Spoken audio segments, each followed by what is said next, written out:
દેશભરમાં નીટના વિદ્યાર્થીઓ ફરી એકવાર છેતરપિંડીનો શિકાર બન્યા છે। પેપર લીકના આરોપો બાદ નેશનલ ટેસ્ટિંગ એજન્સી એટલે કે એનટીએ નીટ 2026ની પરીક્ષા રદ કરી દીધી છે। હજુ સુધી નવી તારીખ જાહેર કરવામાં આવી નથી। હવે સીબીઆઈ આ મામલાની તપાસ કરશે। 3 મેના રોજ દેશભરમાં અંદાજે 2.3 મિલિયન વિદ્યાર્થીઓએ નીટની પરીક્ષા આપી હતી। જોકે થોડા દિવસોમાં જ નીટના પેપર લીકના સમાચાર મીડિયામાં આવ્યા અને આ કૌભાંડનો સૌપ્રથમ રાજસ્થાનમાં પર્દાફાશ થયો હતો।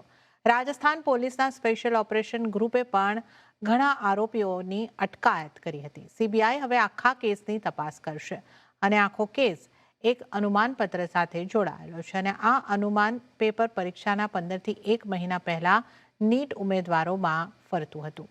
તેના 410 પ્રશ્નોમાંથી 120 અનુમાન પેપરના કેમિસ્ટ્રી સેક્શનના અનુમાન પેપર જેવા હતા। વધુમાં મીડિયા રિપોર્ટ્સમાં દાવો કરવામાં આવી રહ્યો છે કે નીટ યુજી પરીક્ષામાં 720 નંબરમાંથી 600 નંબરના પ્રશ્નો પરીક્ષાના 2 દિવસ પહેલા કેટલાક વિદ્યાર્થીઓને લીક થયા હતા, જેના પગલે એનટીએએ પરીક્ષા રદ કરવાનો નિર્ણય લીધો। અગાઉ 2024માં નીટ પેપર લીક થયું હતું, જેના કારણે મોટો હોબાળો મચી ગયો હતો।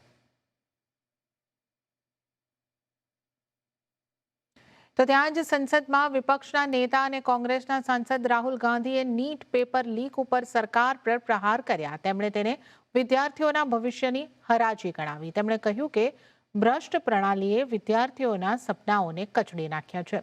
તેમણે પીએમ મોદી પર પણ નિશાન સાધતા કહ્યું કે તેમનો કથિત અમૃતકાળ વિદ્યાર્થીઓ માટે વિષકાળ બની ગયો છે। તો નીટ પરીક્ષા રદ થયા બાદ કોંગ્રેસે પ્રેસ કોન્ફરન્સ કરીને સરકાર ઉપર પ્રહાર કર્યા। કોંગ્રેસના પ્રવક્તા મનીષ દોશીએ કહ્યું કે કેન્દ્રની મોદી સરકાર અને એજન્સીઓના મિલીભગતના કારણે ફરીથી આ ઘટના બની છે અને ગુજરાતમાં 85,000 વિદ્યાર્થીઓની મહેનત ઉપર પાણી ફરી વળ્યું છે।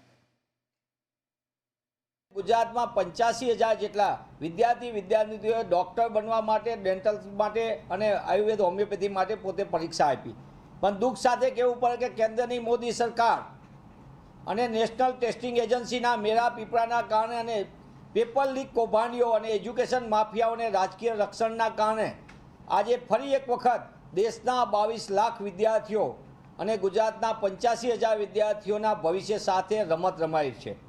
આ પેપરના લીકના કૌભાંડીઓને 2024ની અંદર ગુજરાત જ કેન્દ્ર સ્થાને હતું, પણ તે સમયે નેશનલ ટેસ્ટિંગ એજન્સીનો આખા ખેલ, એના પદાધિકારીઓની ગોઠવણ, મિલીભગત એ સંપૂર્ણ સામે આવ્યા છતાં કેન્દ્રની મોદી સરકારે એક પણ પગલાં લીધા નહીં। તો આ સાથે જ